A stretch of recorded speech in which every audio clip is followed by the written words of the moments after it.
से जहां से भी आप लोग देख रहे हैं, सुन रहे हैं, आप सबों को भी मैं मसीह अभिवादन बोलने चाहता हूं। मेरे प्रियो, आज का दिन बहुत स्पेशल दिन है, प्रार्थना का दिन है। जब हम लोग प्रभु को नहीं जानते थे, आज का दिन, इस समय हम लोग अपने आप में व्यस्तता में रहते थे होंगे, अपने आप में उपवास में रहते थे। उनको मालूम होगा इस समय हम लोग लगातार एक पुस्तक की ओर अध्ययन कर रहे हैं, रोमियो की पुस्तक हम लोग अध्ययन कर रहे हैं। आज का दिन हम लोग रोमियो के दूसरा अध्याय को हम लोग अध्ययन करेंगे। क्लियर पढ़िए। हे दोष लगाने वाले, तू क्यों ना हो तो निरंतर, कोई क्यों ना हो निरुत्तर, क्योंकि निरुत्तर है, निरंतर नहीं, निरुत्तर, उत्तर विहीन है। निरंतर का मतलब लगातार है, उत्तर विहीन है। क्योंकि जिस बात में तू दूसरों को पर दोष लगाता है, उसी बात में अपने आप भी दोषी ठहरता है। इसलिए कि तू जो दोष लगाया है स्वयं ही वह काम करता है। हाँ, हम जानते हैं कि ऐसा काम करने वाला पर परमेश्वर की ओर से ठीक दंड की आज्ञा होती है। मनुष्य, तू जो ऐसा काम करने वाला पर दोष लगाता है और आप वही काम करता है, क्या वह समझता है कि तू परमेश्वर की दंड की आज्ञा से बच जाएगा? क्या तू उसकी कृपा और सहनशीलता और धीरज रूपी धन को तुच्छ जानता है? क्यों यह नहीं समझता कि परमेश्वर कृपा तुझे मन फिराव की सिखाती है, पर तू अपनी कठोरता और हठीला मन के कारण उसके क्रोध के दिनों के लिए, जिसमें परमेश्वर का सच्चा न्याय प्रकट होगा, अपने लिए क्रोध काम कमा रहा है। धन्यवाद भाई। वह हर एक को उसके कामों को अनुसार बदला देगा। जो सुकर्म में स्थिर रहकर महिमा और आदर और अमरता की खोज में है, उन्हें वह अनंत जीवन देगा। पर जो विवादी है और सत्य को नहीं मानते वरन अधर्म को मानते हैं, उन पर क्रोध और कोप पड़ेगा और कलेश और संकट हर एक मनुष्य के प्राण पर जो बुरा करता है आएगा, पहले यहूदी फिर यूनानी पर। परंतु महिमा और आदर और कल्याण हर एक को मिलेगा जो भला करता है, पहले यहूदी को फिर यूनानी को, क्योंकि परमेश्वर किसी का पक्षपात नहीं करता। इसलिए जिन्होंने बिना व्यवस्था पाए पाप किया, वे बिना व्यवस्था के नष्ट भी होंगे, और जिन्होंने व्यवस्था पाकर पाप किया, उनका दंड व्यवस्था के अनुसार होगा। क्योंकि परमेश्वर के यहाँ व्यवस्था के सुनने वाले धर्मी नहीं, पर व्यवस्था पर चलने वाले धर्मी ठहराए जाएंगे। फिर जब अन्य जाति लोग जिनके पास व्यवस्था नहीं, स्वभाव ही से व्यवस्था की बातों पर चलते हैं, तो व्यवस्था उनके पास ना होने पर वे अपने लिए आप ही व्यवस्था है। वे व्यवस्था की बातें अपने अपने हृदयों में लिखी हुई दिखाते हैं, और उनके विवेक भी गवाही देते हैं, और उनके विचार पर स्पर्श दोष लगाते या उन्हें निर्दोष ठहराते हैं। जिस दिन परमेश्वर मेरे सुसमाचार के अनुसार यीशु मसीह के द्वारा मनुष्यों की गुप्त बातों का न्याय करेगा। यदि तू यहूदी कहलाता है और व्यवस्था पर भरोसा रखता है और परमेश्वर के विषय में घमंड करता है और उसकी इच्छा जानता और व्यवस्था की शिक्षा पाकर उत्तम बातों को प्रिय जानता है और अपने पर भरोसा रखता है कि मैं अंधों का अगुआ और अंधकार में पड़े हुओं की ज्योति और बुद्धिहीनों का सिखाने वाला और बालकों का उपदेशक हूँ और ज्ञान और सत्य का नमूना जो व्यवस्था में है मुझे मिला है। अतः क्या तू जो दूसरे को सिखाता है अपने आप को नहीं सिखाता? क्या तू जो चोरी ना करने का उपदेश देता है आप ही चोरी करता है? तू जो कहता है भय विचार ना करना, क्या आप ही भय विचार करता है? तू जो मूर्तों से घृणा करता है, क्या आप ही मंदिरों को लूटता है? तू जो व्यवस्था के विषय में घमंड करता है, क्या व्यवस्था ना मानकर परमेश्वर का अनादर करता है? क्योंकि तुम्हारे कारण अन्य जातियों में परमेश्वर के नाम की निंदा की जाती है। जैसा लिखा भी है, यदि तू व्यवस्था पर चले तो खतने से लाभ तो है, परंतु यदि तू व्यवस्था को ना माने तो तेरा खतना बिन खतना की दशा ठहरा। इसलिए यदि खतना रहित मनुष्य व्यवस्था की विधियों को माना करे तो क्या उनकी बिना खतना की दशा खतने के बराबर ना गिनी जाएगी? और जो मनुष्य शारीरिक रूप से बिन खतना रहा, यदि वह व्यवस्था को पूरा करे तो क्या तुझे जो लेख पाने और खतना किए जाने पर भी व्यवस्था को माना नहीं करता है, दोषी ना ठहरेगा?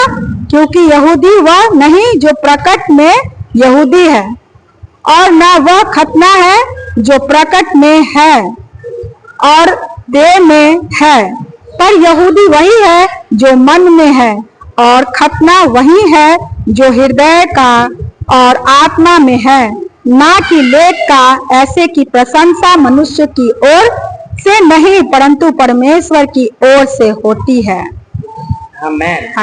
हालेलुया। दूसरा अध्याय रोमियों के पुस्तक आपने पढ़ चुके होंगे, आपने पढ़ चुके हैं। एक चीज मैंने शीर्षक दिया है, परमेश्वरीय न्याय और उसकी दंडाज्ञा सबके लिए है, आपके लिए, मेरे लिए और आप और मुझसे पहले जाने वाले सबके लिए परमेश्वर का न्याय और उसका दंड आज्ञा घोषणा हो चुका है। हालेलुया। आज का शीर्षक है परमेश्वरीय न्याय और उसकी दंड आज्ञा। मालूम है, पौलुस इस रोमियो के पुस्तक में जो 2 अध्याय में हम लोग पढ़ रहे हैं, वो कहता है, वो यह बोलता, चाहे यहूदी हो चाहे अन्य जाति गैर यहूदी, दोनों के लिए परमेश्वर एक ही है, परमेश्वर का न्याय भी एक ही है और उसका दंड आज्ञा भी एक ही है। और इतना ही है, यहूदी लोगों को व्यवस्था दिया गया, व्यवस्था विधि विधान नियम, अन्य जाति को नहीं है। लेकिन पौलुस यह कहता, कई अन्य जाति लोग ऐसे हैं जो व्यवस्था का पूरा पालन करते हैं, लेकिन वो लोग खतना नहीं किए, यहूदी नहीं है, उन लोगों का क्या होगा? यह सवाल करता है। और यह बोलता, चाहे यहूदी हो चाहे गैर यहूदी, न्याय सबका समान होगा। इसमें इस बात पर जोर देता है पौलुस कि जो लोग दूसरों पर दोष लगाते हैं ना, वहां भैया पढ़ रहे थे निरंतर, निरंतर ना, निरुत्तर हो जाएंगे। क्या होंगे? निरुत्तर हो जाएंगे। दूसरों पर तुम जो दोष लगाते हो, एक दिन तुम निरुत्तर हो जाओगे। निरुत्तर का मतलब उत्तरविहीन हो गए, तुम्हारे पास कोई बहाना नहीं चलेगा। रोमियो की पुस्तक में यही कहने चाहता है। और दूसरी बात यह बताता, तुम दोष लगाते हो लेकिन खुद वही काम करते हो जो काम में तुम दूसरों को दोष दिखा रहे हो ना, वही काम कर रहे हो और करते हो, और अपने लिए कोई बहाना नहीं छोड़ते, बहाना अटकते रहता है। यहां पर सच्चा खतना देखावटी नहीं होता, बल्कि पौलुस बोलता खतना यहां अभी ये हृदय का होना चाहिए। बोलता आजकल हम लोग खतना नहीं करके हम लोग क्या करते हैं? बपतिस्मा लेते हैं।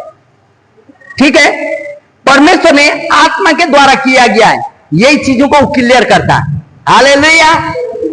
दूसरा कोई नहीं। रोमियो का दूसरा अध्याय में वही है, लेकिन हम लोग थोड़ा सा विस्तृत में जाएंगे।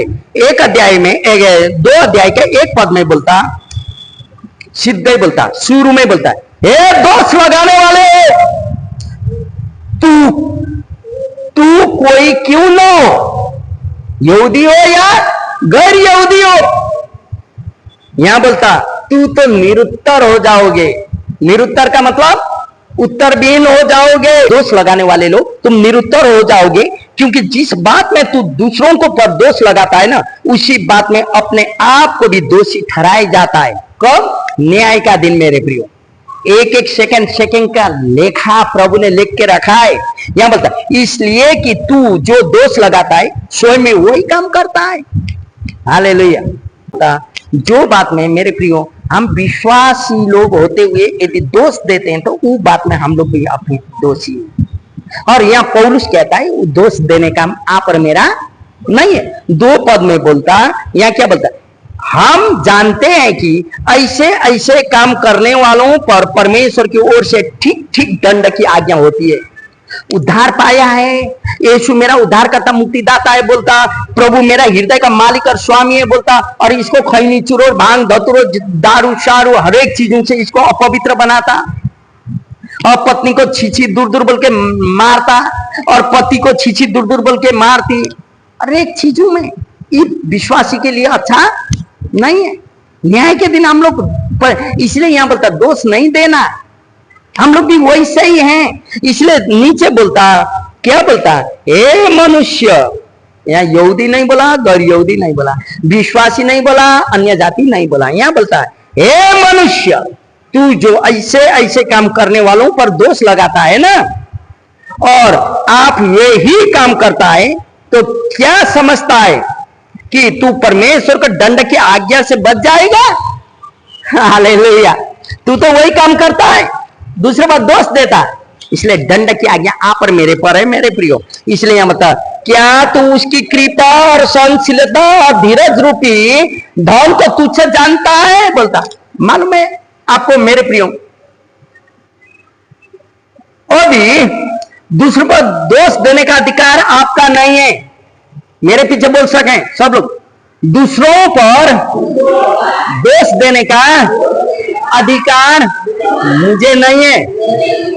इसका मतलब मेरे प्रिय आपको नहीं है, आपको वह अधिकार नहीं दिया गया परमेश्वर ने दूसरों का आप दोष दें।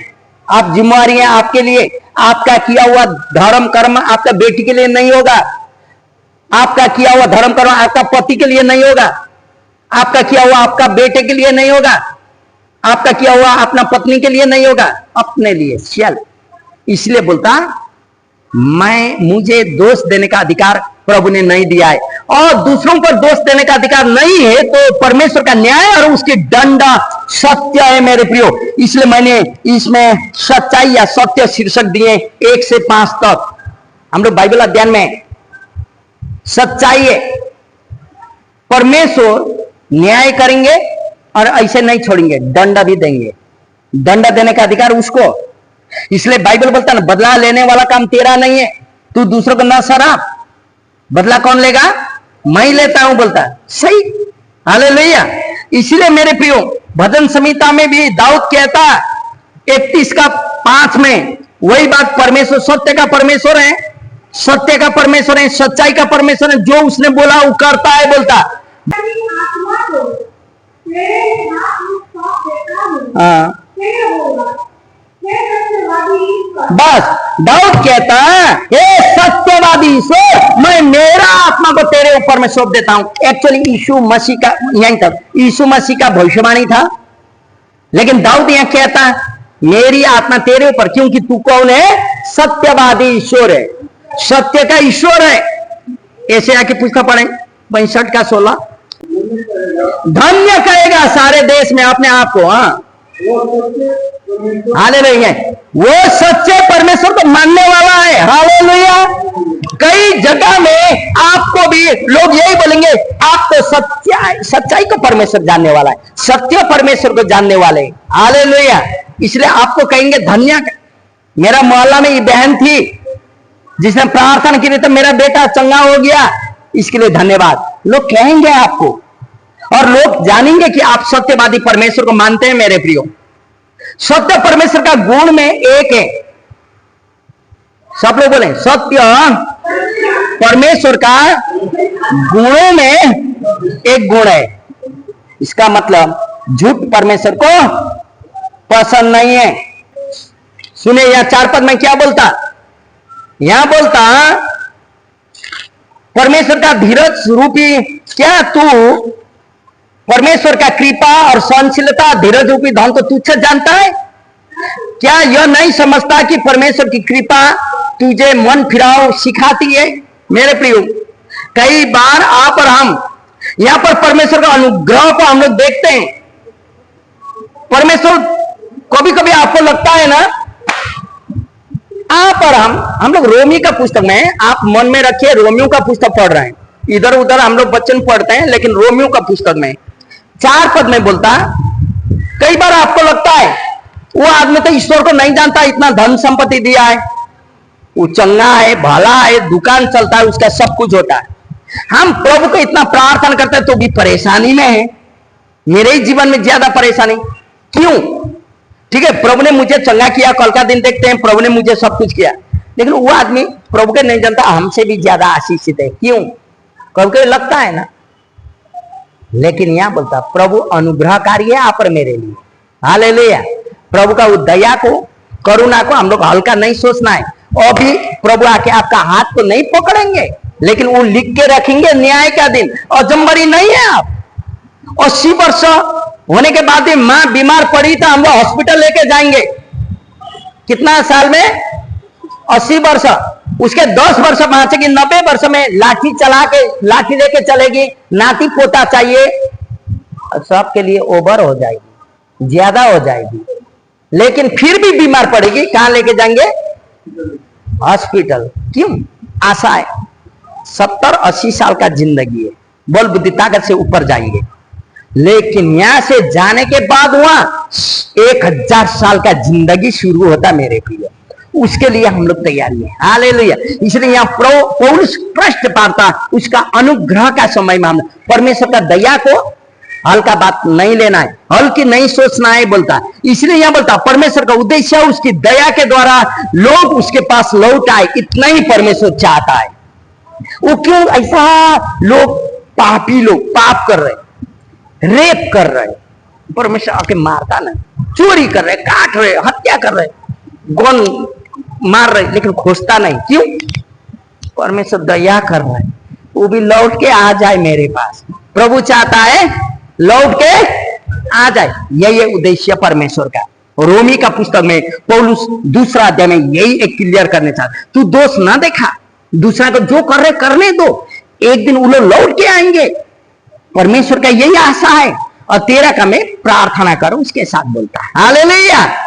संसार में आज जो भी कर रहे हैं ना, आपका माता पिता मेरा अपना लोग छोड़ दें, एक दिन प्रभु में वो लोग दया, प्रभु का अनुग्रह उन लोग के ऊपर में प्रकट होगा मेरे प्रियो।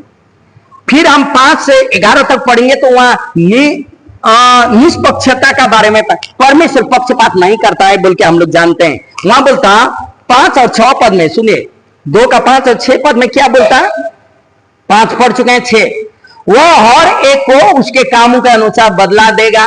हालेलुया। आप आज तो पास्टर का हाथ छल रहे हैं, चर्च नहीं आ रहे हैं, कुछ कर रहे हैं, लेकिन परमेश्वर तो आपको देख रहे हैं ना, बदला आपके लिए लिख के रखा है। और प्रभु यह भी जानता है, इलेजर भी लेके रखा है, यदि आप लौट के आएंगे इलेजर से मिटेगा, निष्पक्ष वो करेगा। मेरा ये तो विश्वासी बपतिस्म लिया बोल के छोड़ेगा नहीं प्रभु। और ज्यादा वहां पढ़ेंगे हम लोग। हालेलुया। और 7 पद में देखे, लोगों का अपश्चातापी हृदय के कारण परमेश्वर की दया को नहीं समझ पा रहे, परमेश्वर का अनुग्रह को नहीं समझ पाना। अपश्चातापी हृदय मीन्स पश्चाताप नहीं करने वाला हृदय, जो मंडली में आया, सुनिएगा, बपतिस्म लिया, ग्रहण किया, बपतिस्म लिया, प्रभु गोद में शारीरिक बना, और उसके बाद मंडली में नहीं आया, इसका पश्चाताप ही नहीं किया। प्रभु के पास एक दिन आंसू गिरा के उसने प्रार्थना नहीं किया, मेरा पत्नी के लिए, मेरे माँ के लिए, मेरा पति के लिए, मेरा बच्चा, नहीं किया। परमेश्वर का अनुग्रह को वो हल्का में लेता है, लेकिन एक दिन वह समय आएगा, यहाँ यही बोलता है अपश्चातापी हृदय, कुछ नहीं समझ पाता। यहाँ परमेश्वर का वचन 2 अध्याय में यही प्रभु का दास बोल रहे। यदि आप भजन संहिता 62 अध्याय को 12 पद पढ़ेंगे तो वहां भी यही पाएंगे। परमेश्वर का न्याय का दिन उसको सारा कर्म को या आप और मेरा सारा कर्म को लेखा देना होगा, जो भी आपने किए अभी तक, चाहे आपने बेटा बहू के साथ, चाहे सास ससुर के साथ, चाहे पति पत्नी के बीच में, चाहे बाल बच्चा के बीच में, हर एक चीजों का लेखा देना होगा। प्रभु ने वचन क्या था, पवित्र होने के लिए आप और मुझे बुलाया, पवित्रता का जीवन जीना है। हालेलुया। इसलिए पौलुस यह जोड़ देता है मेरे प्रियो, आप और मुझे यह बात। 7 पद देखिए, 7 में क्या किया था, हम लगातार आगे जाने चाह रहे हैं। जो सुकर्म में स्थिर रहकर महिमा और क्या बोलता, आदर और अमरता की खोज में है, उन्हें वह अनंत जीवन देगा। हालेलुया। वर्तमान की बात कर रहे हैं, अभी की बात कर रहे हैं। अभी हम लोग आशीष का बातों को अभिशाप मान लेते हैं। कई परिवार में हम सुने, मेरे बच्चे के कारण मुझे चर्च में आने नहीं होगा, मेरी पत्नी के कारण मुझे चर्च में आने नहीं होगा, मेरे पति के अभिशाप है। मेरे प्रिय, अपने बच्चों को नहीं समझ पाए, आप अपना जिंदा पत्नी को मार दिए, श्राप में डाल दिए, जिंदा पति को श्राप में डाल दिए। वो लेखा पति पत्नी दोनों का आपको अकेला देना पड़ता है। क्यों? क्योंकि जो चीज प्रभु के लिए बाधक बनता वो क्या है, मूर्ति पूजा है। जो चीज प्रभु के लिए बाधक बनता वो क्या है, वही। ऐसा बना के पूछने की जरूरत नहीं है। इसलिए यहां पौलुस 7 पद में बोलता, सब कर्मों का न्याय करने वाला प्रभु आप और मेरे साथ है। वर्तमान में अनंत जीवन का खोज में रहने वालों के लिए प्रभु अवश्य अनंत जीवन देता है। हालेलुया। हम बोल रहे हैं ना, हम लोग यहाँ हैं, 80 साल तक हम लोग हॉस्पिटल जाएंगे, 90-100 साल में भी जाएंगे।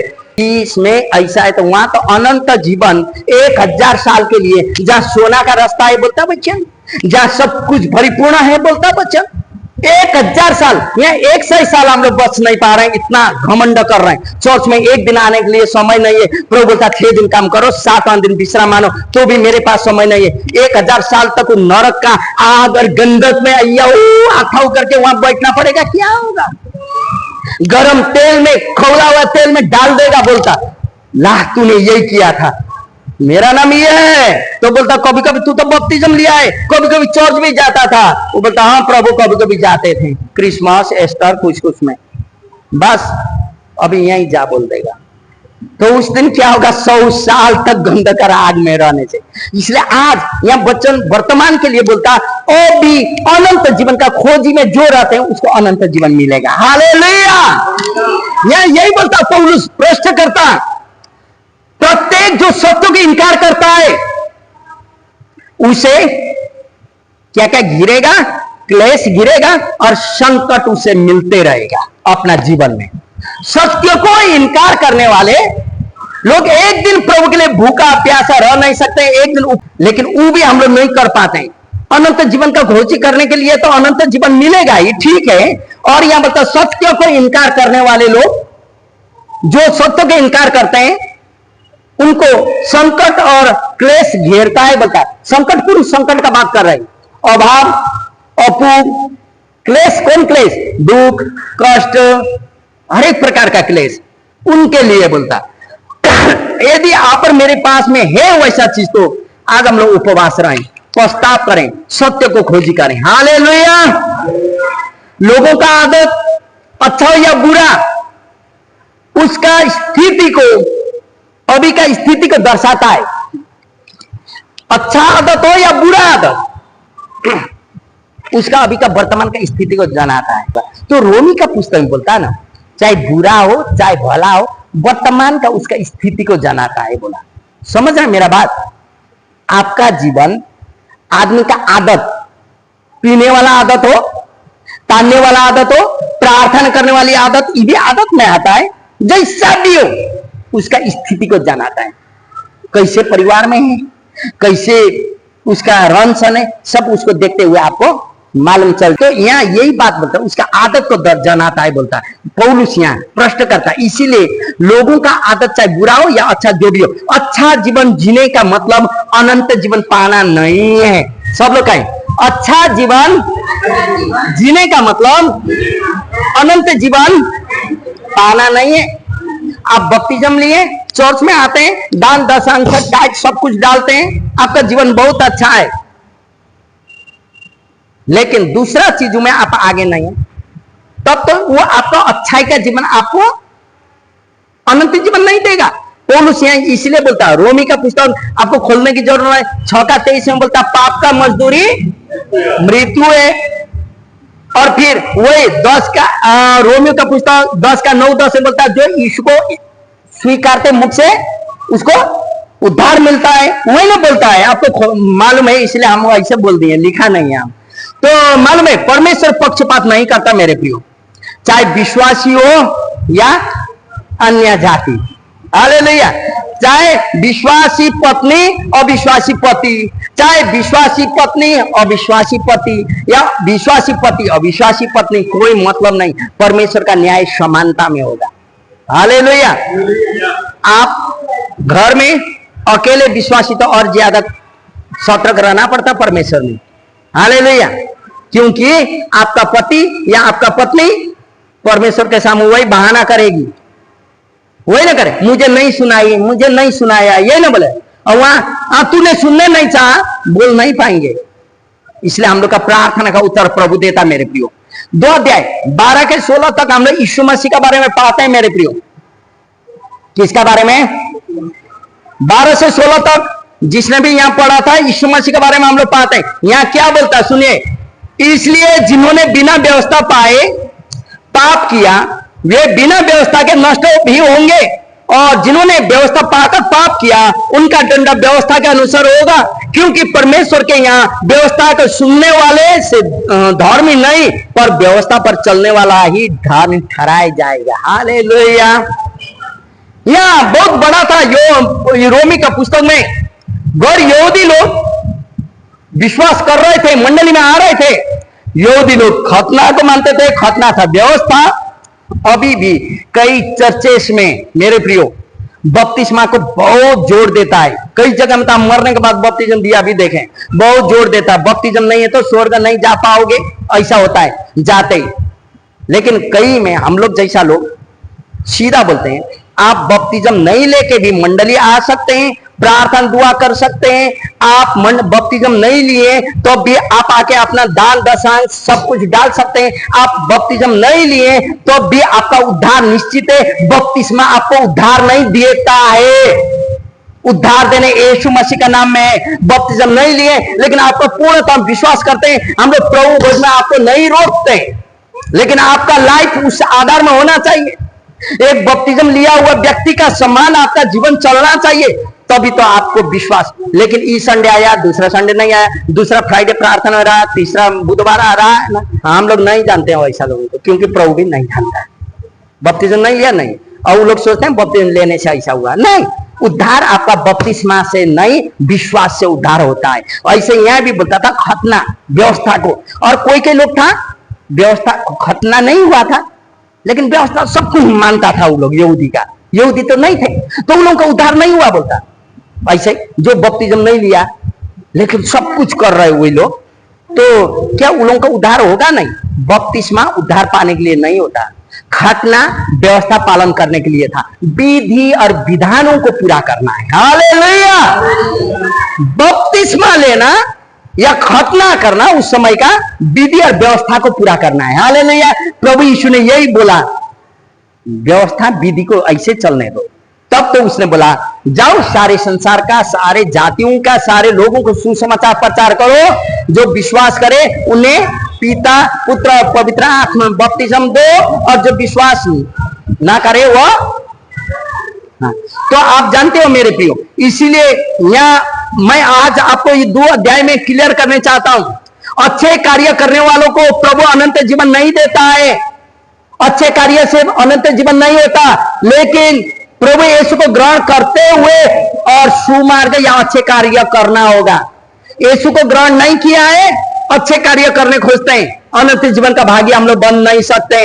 यहां तो बोलते हैं यीशु मसीह के ऊपर में विश्वास करना और अच्छे कर्म भी करना। हालेलुया। 14 और 15 पद में क्या बोलता? अन्य जाति जिसके पास उसका व्यवस्था नहीं है लेकिन अपने ही व्यवस्था है बोलता। आइए इब्रानी का पुस्तक 9 अध्याय का 14। तो मसीह का आत्मा मसीहा का लहू जिसने अपने आप को सनातन आत्मा के द्वारा परमेश्वर के सामने निर्दोष चढ़ाया, तुम्हारे विवेक को बड़े हुए कामों से क्यों ना शुद्ध करेगा, ताकि तुम जीवते परमेश्वर की सेवा करो। हालेलुया। प्रभु यीशु मेरे प्रियो, आप और मुझे शुद्ध करने के लिए, आप और मुझे अनंत जीवन देने के लिए इस संसार में आए हैं।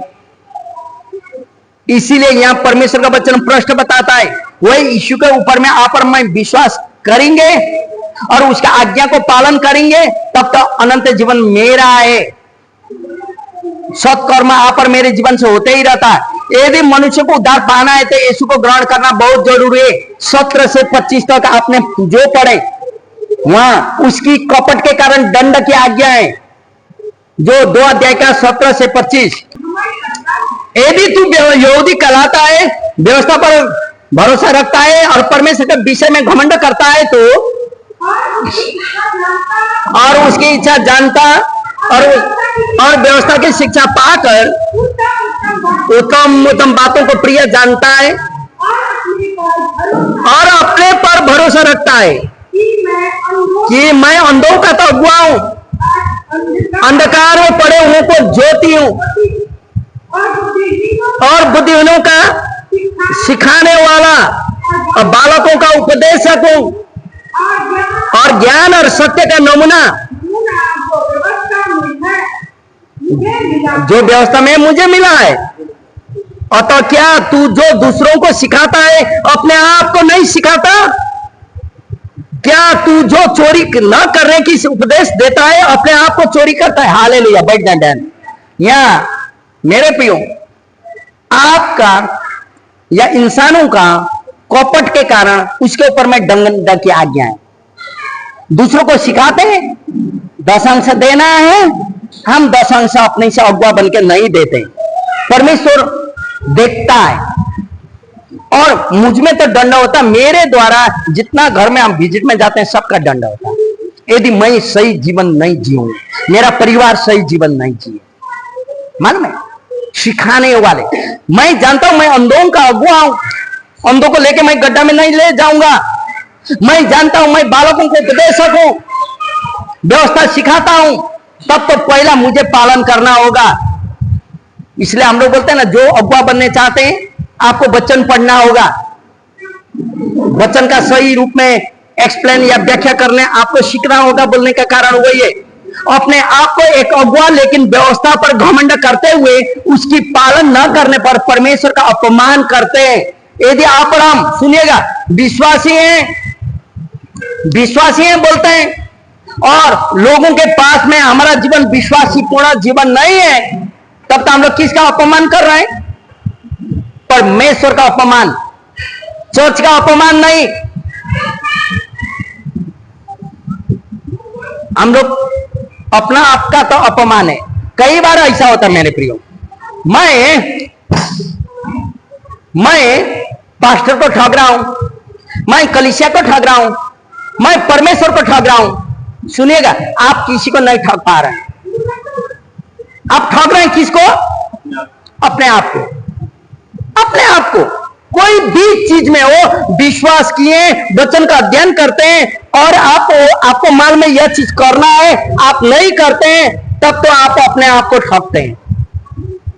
आप और हम परमेश्वर को नहीं ठगते हैं। सब लोग बोले हम परमेश्वर को नहीं ठगते हैं, चर्च को नहीं ठगते हैं, पास्टर को भी नहीं ठगते हैं, लेकिन अपने आप को ठगते हैं। मेरे पे पश्चाताप करना होगा। इसलिए पौलुस 2 अध्याय में प्रश्न करता है, यहां क्या बोलता कि अपमान परमेश्वर को तुम करते हो। मानने तो बोलते हो कि विश्वासी हूं, बपतिस्म ले चुके हूं, दूसरों को बोलता है बपतिस्म लेने से चंगा हो जाता, बपतिस्म ले लो, लेकिन बपतिस्म लेने के बाद कैसा जीवन है उसका मालूम ही नहीं है, उसी को मालूम है। इसीलिए परमेश्वर को अपमान होता है। इसलिए मेरे प्रिय, मेरा सवाल, क्या आप भी जो दूसरों को बताते हैं संदेश, उसको स्वयं पालन करते हैं कि नहीं? उनको पालन कर रहा हूं तो ठीक है, न्याय का दिन प्रभु जानता है। इसीलिए हम अपने आप को ठग रहे हैं। कोई भी चीजों में, यहाँ बोलता अंधे को लीडर बन के चल रहे हो, बोलता है ना आगे का वचन में। इसलिए मेरा सवाल है, दूसरों का आप जो बताते हैं वो आप अपना पालन करते हैं कि नहीं? पहला नंबर 24 पद पढ़िए तो, क्योंकि तुम्हारे कारण अन्य जातियों में परमेश्वर के नाम की निंदा की जाती है। धन्यवाद, बैठ जाएं। सुनिए मेरे प्रियो, आप और मेरे कारण अन्य जाति जहां पर हम हैं परमेश्वर का निंदा की जाती है। देखो देखो फलाना भी तो विश्वासी है, देखो बपतिस्म लिया आदमी दारू पी के वहां गिरा हुआ है, देखो एक दिन ससुराल गया या मायकी आई वहीं पी के गिर गई या गिर गया है। हे प्रभु, किसको बेइज्जत कर रहे हैं? पास्टर को। परमेश्वर का अपमान हो रहा है। मेरे प्रिय यहाँ सुने, उस परिवार के लोग जहां जाके आप दारू पी रहे हैं, खैनी खा रहे हैं, जहां जाके आप झई झगड़ा कर रहे हैं, आपको देख के कभी प्रभु में नहीं आएंगे। वो लोग आएंगे। अपमान किसका है? परमेश्वर का अपमान कर रहे हैं। तो न्याय के दिन हम बच पाएंगे। लेकिन प्रभु बोलता मैं तो अनुग्रह का थाली झोली लेके बैठे हूं, लौट क्या मेरे बेटा, लौट क्या बेटी। परमेश्वर दूसरा अध्याय में यही बताता है मेरे प्रिय, परमेश्वर के पास लौट आने के लिए।